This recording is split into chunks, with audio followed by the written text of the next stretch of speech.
Hey guys, wanted to do a quick video, try to make it quick, talking about Henry Cejudo.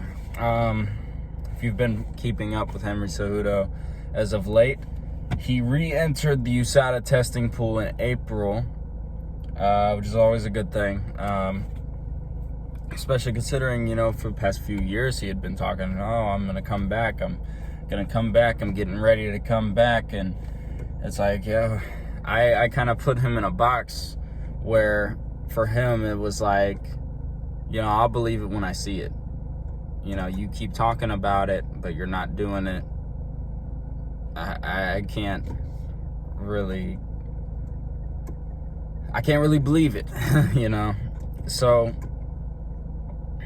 he finally got back in the USADA testing pool in April. Now, for most, this may be wrong. The source that I'm getting this from is Chael.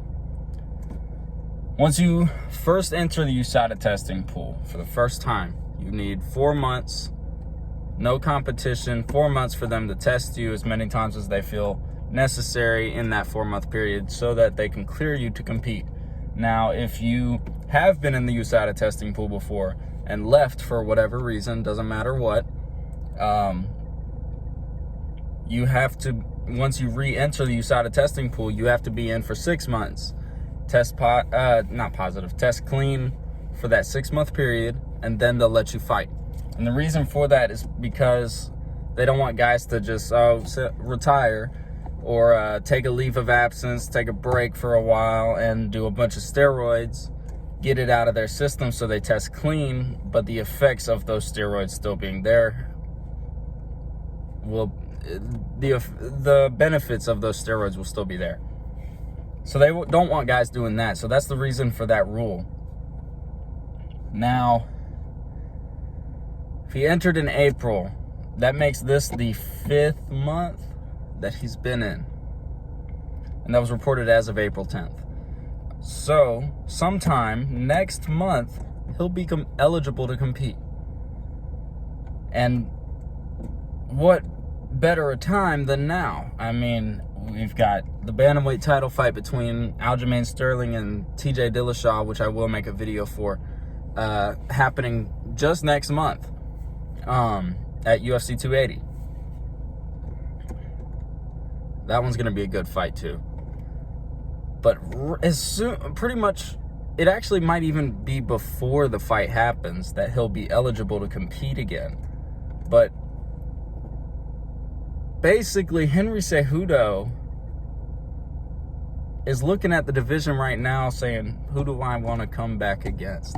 And obviously, he's been kind of pulling for a title fight upon his return. I don't think the UFC is going to give him a title fight, especially seeing how pissed off Dana White was whenever he retired in the first place and then said, I'll come back for a lot of money.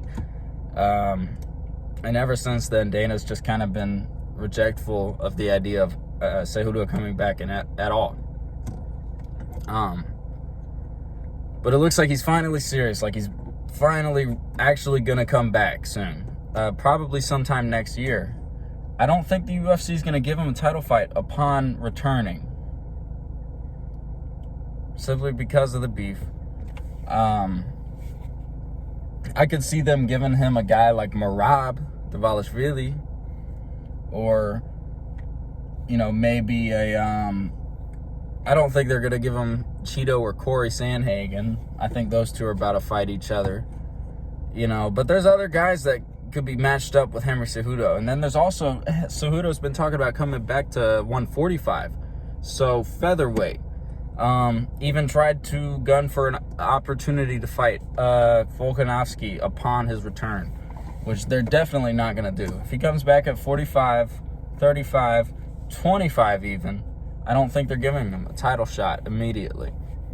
I think he's going to have to work for it. I think he might have to have a fight, maybe 2, maybe even 3, depending on how those fights go, before he can be offered a title shot against any champion.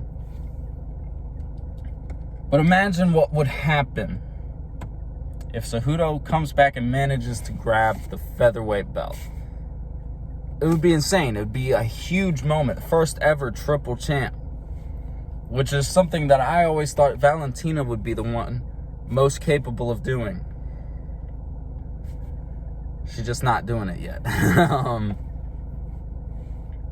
If Cejudo is able to come back and do that, he might make history, and he greatly propels himself up in the conversation for the GOAT, for who's the greatest fighter of all time. It's a goal that 99% of fighters want that to be their legacy. I was the greatest fighter of all time.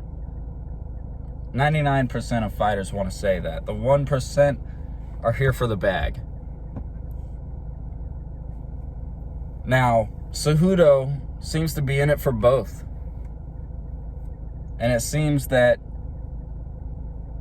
in order for him to get the legacy of saying I was the greatest of all time, or at least be able to say I was one of the greatest of all time,